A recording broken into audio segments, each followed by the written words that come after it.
अशा फायरला एक आयुष्याच्या एका टप्प्यावर येऊन असं वाटतं, की आता हे बस झालं. हे हे का वाटतं? आता पण रिसेंटली तुम्हाला धक्काबुक्की झाली. व्यथित करणारं होतं ताई हे सगळं? नाही, मला असं वाटतं, की मी एवढी ज्येष्ठ महिला आहे, तर माझा हक्क आहे मान-सन्मानाचा, माझा अधिकार आहे. तो तुम्ही अधिकार का काढून घेता? जाणीवपूर्वक आता त्या विभागामध्ये असं बॅनर लावलं, की माझा आमदार निधीतून हे काम काम मी केलं. मी मशीन आणलं याच्या तुमच्या डायलिसिसच्या, CSR फंडातून अक्षरशः L&T वाल्यांना मी हातपाय जोडून मशीन आणल्या. कारण बरेचसे डायलिसिसचे जे पेशंट आहेत, ज्येष्ठ, पैसे नसतात हो, गरीब लोक आहेत, मिडल क्लासचे. त्यांना मोफत सेवा पालिकेत उपलब्ध व्हावी. वर्षभर त्या मशीन लावल्याच नाही पालिकेने. कोणाच्या दबावामुळे, अहो, ही आरोग्य सेवा आहे. आता तुम्ही आरोग्य सेवेचा विषयच काढलाय, म्हणून मी बोलते, की मी ज्यावेळी लग्न करून आली आणि मी गरोदर राहिली, तर आमच्याकडे कोणाचं जिल्हा परिषदेचं हॉस्पिटल होतं. तिथे पाणी नाही, दरवाजे नाही, घरून गरम पाणी आणायला लागायचं. डिलिव्हरी व्हायची, नॉर्मल डिलिव्हरी. कुठलंही जसं आता तुम्ही ग्रामीण भागात बघता, तुम्ही तुमच्या चॅनलला दाखवता, तिथे ॲम्ब्युलन्स नाही, काही नाही. त्याच्यापेक्षा पण खराब अवस्था त्या आणि माझी तिन्ही मुलं त्याच हॉस्पिटलला झाली. माझ्या सासूनी कधी सांगितलंच नाही, "तू जा इथेच राहा. हेच तुझं माहेर, हेच तुझं सासर." तिन्ही मुलं माझी तिथे झाली, ऑपरेशन तिथे झालं. त्यामुळे विचार केला, की हॉस्पिटल बनलं पाहिजे. हे आपण काहीतरी बिझनेसमध्ये थोडी बहुत मदत करू आणि काहीतरी दरवाजे वगैरे, यांना काही ना काही भांडी वगैरे, गॅस वगैरे देऊ असं. मला तिथे ₹75 मिळाले ऑपरेशनचे त्या काळी. ऑपरेशन केल्यावर ₹75 मिळायचे सरकारचे, सरकारी हॉस्पिटल म्हणून. मग मी तिथे ग्लास मग आणून दिलं आणि त्या जेव्हा मी पैशातून हॉस्पिटलला दिले पैसे? देऊन टाकले. मला काही गरजच नव्हती पैशाची. मग मला विचार आला, मी जेव्हा नगरपालिकेमध्ये पहिली नगरसेविका महानगरपालिकेमध्ये गेली, तर आमच्या इथे पंढरीदादा पाटील आहे ज्येष्ठ. त्यांनी एक प्रस्ताव मांडला, की हे हॉस्पिटल झालं पाहिजे हं. आणि नंतर त्यांना अनुमोदन देऊन हॉस्पिटल मी उभं करेपर्यंत गप्प नाही राहिली. आज तिथे महिलांना इतक्या सुविधा मिळतात.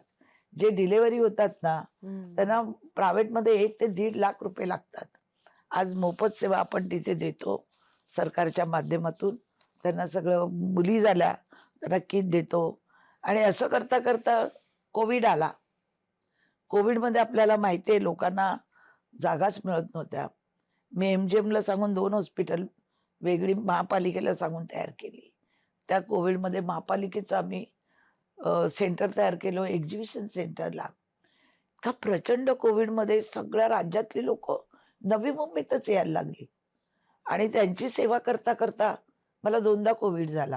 हं. मी खूप रॅशन वाटलं लोकांना. लॉकडाऊन होतं. तुम्ही फोन केला की तुमच्याकडे गाडी घेतली पोलीस परवानगीने.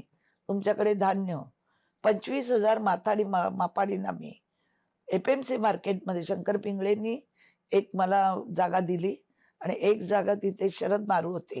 ते आता वारले. त्यांनी एक जागा दिली मसाला मार्केट. म्हणून मापाडी हे बिचारे कष्ट करणार आहेत. ह्यांना लसीकरण कोण देणार? ₹900 भरून. मग मी आपल्या सरकारचा फायदा उचलला. आदरणीय मोदी साहेबांनी एक योजना आणली होती लसीकरणाची. त्या योजनेचा मी पुरेपूर फायदा घेतला. महाराष्ट्राच्या मुख्यमंत्र्यांना फोन केला, पत्र दिलं, की काही करा आणि मला पालिकेमधून हे लसीकरण द्या तुम्ही. आणि महानगरपालिकेने खूप मदत केली आणि त्यामुळे मी 25,000 ते 26,000 लोकांना तिथे लसीकरण केलं. सर्व गरीब लोकं, सर्व गरीब वर्गांना. आणि त्याच्यानंतर मी 7 ॲम्ब्युलन्स दिल्या. ॲम्ब्युलन्स 2-2 हजार घ्यायचे पेशंटला खरंय आणि आणायला त्या कारण त्यावेळी त्यावेळी एकतर आणि मिळत नव्हत्या. पैसा नव्हता लोकांकडे. मी माझे आमदार निधी पूर्ण 5 कोटी हं. कोविडमध्ये माझ्या पालिकेच्या हॉस्पिटलला दिले. 7 ॲम्ब्युलन्स दिल्या, व्हेंटिलेटर 5 दिले. पण आता हे ऑक्सिजन प्लांट उभा केला मॅडम. 1.5 कोटीचा मी. आणि तेव्हा माझ्या डोक्यात आलं, की नाही आपल्याकडे मोठं हॉस्पिटल असलं पाहिजे. आणि तुम्हाला सांगते मी सिडकोमध्ये डॉक्टर संजय मुखर्जी गेले. त्यांना मी जाऊन भेटली. त्यांना विचारलं कारण मला एक सवय आहे, की सर्वांचा सल्ला घ्यायचा, मिक्स करायचा आणि ते आपण इम्प्लिमेंट अंमलात करायचं. आणायचं. बरोबर. मी म्हणले मला एक मोठं हॉस्पिटल उभं करायचंय, जागेचं कसं काय करू? ते बोलले मला पत्र द्या. तुम्ही पत्र द्या, मी तुम्हाला हे करतो. त्यांनी पत्र दिलं, मला 8.5 एकर जागा दिली सिडकोनी. जागेचे महानगरपालिकेने पैसे भरले. ते जागेचं त्याने 100 कोटी 117 कोटी. आणि म्हणजे पालिका एवढे 117 कोटी कसे देणार? मग मी त्यावेळी गगराणी साहेब सचिव होते मंत्रालयात. मी त्यांना जाऊन भेटले आणि त्यांना सांगितलं, "काय करता येईल मला?" त्यांनी सांगितलं, "माननीय मुख्यमंत्र्यांना एक पत्र द्या आणि महाराष्ट्रात जसं हॉस्पिटलला सरकारने मदत केली, ज्या रेटनी जागा दिल्या त्या रेटनी जागा द्या." मग मी ते एक पत्र बनवून माननीय मुख्यमंत्री देवेंद्रजी फडणवीस साहेबांना दिलं. त्यांनी त्याच्यावर मार्क केला आणि ती जागा मला अर्ध्या किमतीत मिळाली. मग जी-एस-टी आली. मग 17 कोटी जी-एस-टी फ्री केली त्या प्लॉटला. बरं आता तो जो प्लॉट दिला, तिथे आम्हीच आमच्या गावच्या मुलांना खेळायला मीच माझ्या पत्रावर मैदान दिलेलं करून. आता बेलापूरला मोठं मैदान, स्टेडियम मी बांधून देत आहे. पण त्या स्टेडियमच्या नावाने राजकारण केलं आणि आता माझा प्रकल्प उभा राहिलेला आहे. सध्या आम्ही 210 कोटीचं कामाचं टेंडर काढलेलं आहे. पण ते आता तुम्हाला माहिती आहे राजकारण आलं, सगळ्यांना पाठवलं, कोर्टात पाठवलं, कोणी-कोणी पी-एल दाखल मग केली. हा विकास का नकोय? आता त्यांना असं वाटतं की हिचं नाव होणार. 800 कोटीचं हॉस्पिटल झालं, तर हिचं पूर्ण नाव होणार. हिच्यामुळे त्यांनी कधी केलं नाही 25 वर्षात. त्यांना असं भीती वाटते आणि आज म्हणते 3 वर्ष झाली महानगरपालिकेचे 50-60 कोटी रुपये पब्लिकचे आहेत. त्याचं व्याज काय झालं? बरं आयुक्तांना पण इच्छाशक्ती पाहिजे, अधिकाऱ्यांना पण. तुमची इच्छाशक्ती नसेल ना, तर काहीच होऊ शकत नाही.